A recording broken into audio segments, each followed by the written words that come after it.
से खिताब कर रही हैं।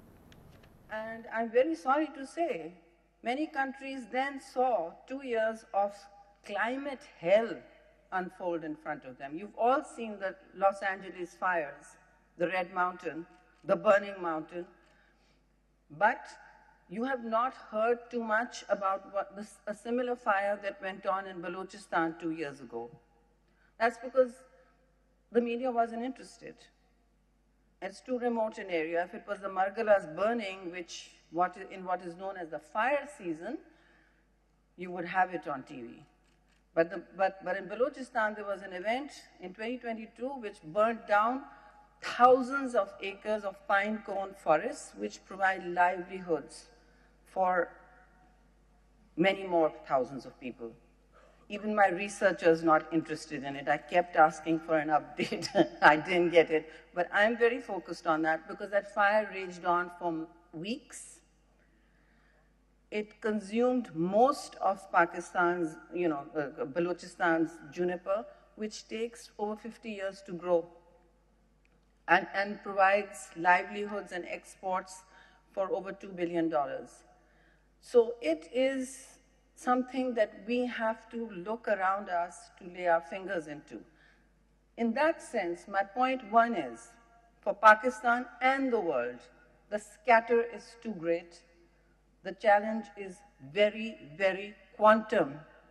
It's not a 20th century conversation or a 20th century challenge. Quantum means it is everywhere, at all places, at the same time.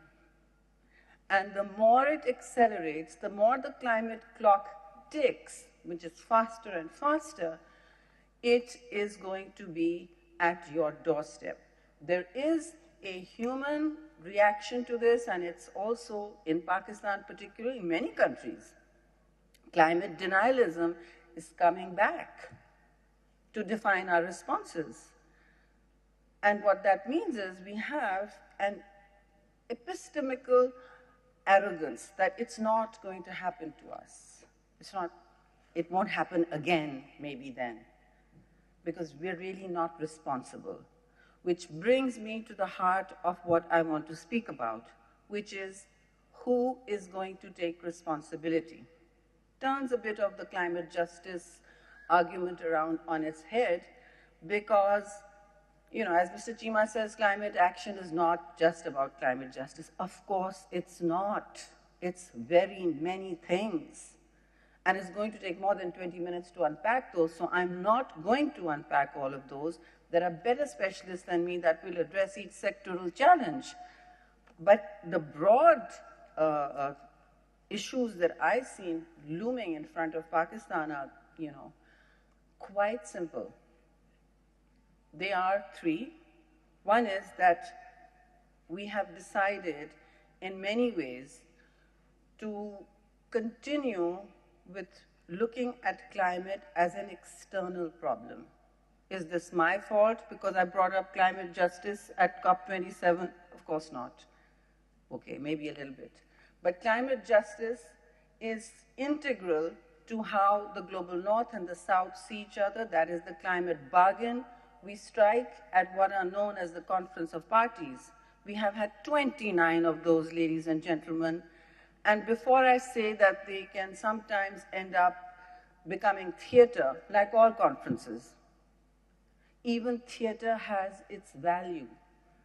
It raises the public question and asks the inconvenient questions. So in doing so, what have we achieved at the multilateral level? Because that's what I was asked to speak on. And multilaterally, look, 2027, we got ourselves a loss and damage fund because what did the World Bank tell us? That Pakistan's survival or sustainability for growth, as Mr. Chima says, for everything. You need $348 billion. I keep repeating that figure. It has never gone out of my head. $348 billion until 2030, not 2047. Mid-century is a different ballgame altogether. Pakistan needs to understand that it is not just finance, but it is this business as usual, the BAU idea of action that will change the future for us. Either we continue with business as usual, which, make no mistake, we are, or we go forward in radical changes in how we think, how we treat climate as not an add-on thing or a separate subject or a niche issue. We make it the central lens through which every development action is taken. And why I say it is because we have a strange relationship with multilateralism and ourselves. We are still unable to design, for instance, projects that I saw an earlier session talk about with great erudition. Climate finance is the bottleneck. It chokes everything. You know, that's the second point for multilateralism.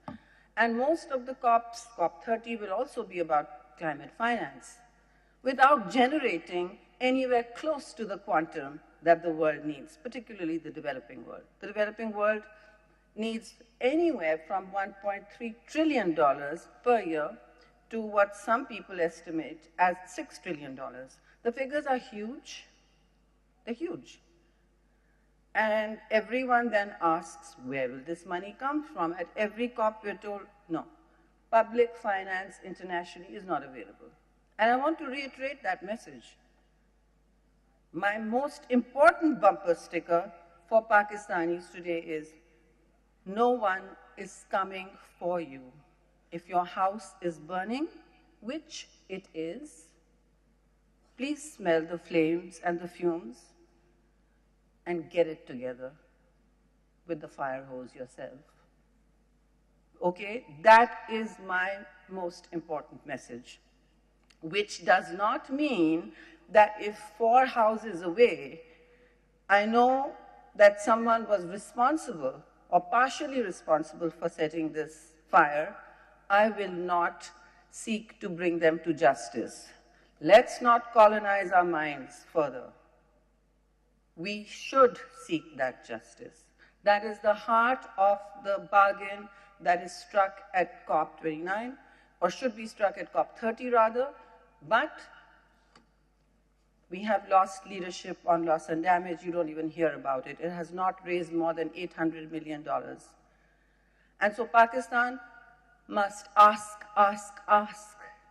Any woman will tell you, you do not get your rights by expecting it to filter down to you as part of an entitlement program or a call to justice. It does not. You have to push for it. Having said that, pushing for climate finance is your right, it's an entitlement, don't change that. Decolonize further, please. I hear that people were talking about bankable projects, you know, design them so they reach financial close, they attract investment, bring the private sector in. We have to do that all in Pakistan, because no one is bringing those trillions of dollars to your doorstep. Even the bank is going to give you loans. They're just going to give you loans and increase your indebtedness. So before we keep strategically drifting forward, and I don't think Pakistan has totally done that, I think we've taken some steps, this is what keeps me awake at night.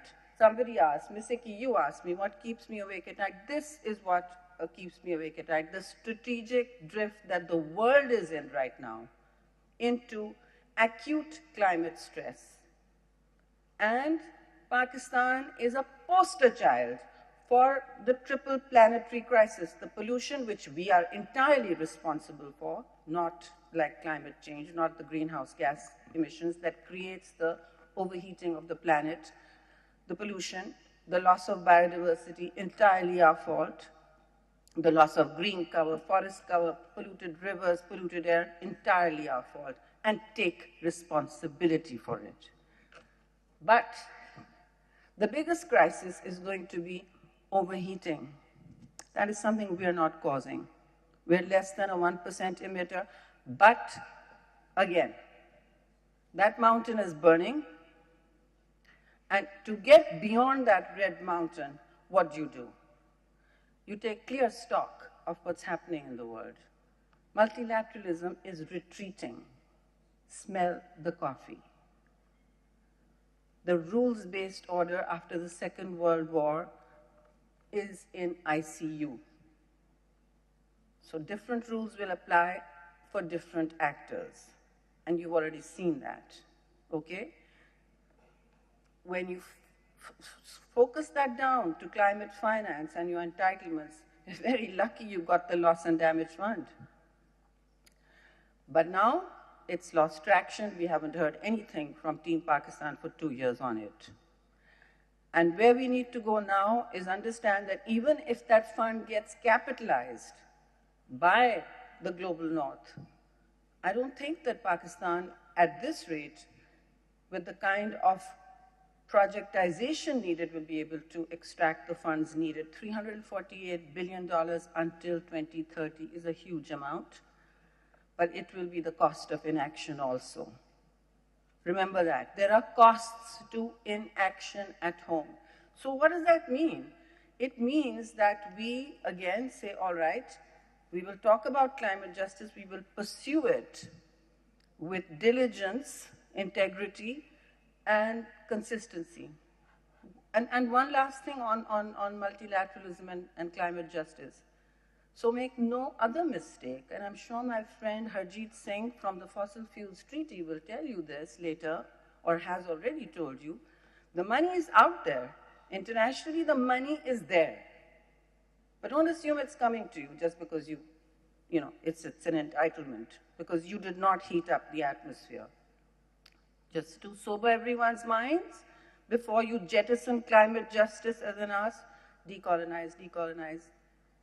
$7 trillion in 2022. $7 trillion in 2022 was just the subsidy given to the fossil fuel industry. There are many other staggering figures like that. So the money is out there, but it's with private capital. And we get told internationally that you have to go to the private sector. Yes, go to the private sector at home and abroad, but remember, the private sector never works on what it owes you. There's only so much ESG you can mobilize, right? But do that. Do that. We've got to do that. We are not even doing that right now. So we've got to step up. And why I say this matters is because, look, we are not anywhere too far from our NDC, nationally determined contributions, the energy transition. If the minister is saying 55%, and I can tell you Pakistan is going through a huge solar revolution. It is absolutely quantum. It is happening outside of the public sector. It is happening because there was an enabling policy called net metering. It's enabling policy, and the tariffs and the taxation ecosystem. But there it is. Pakistan has imported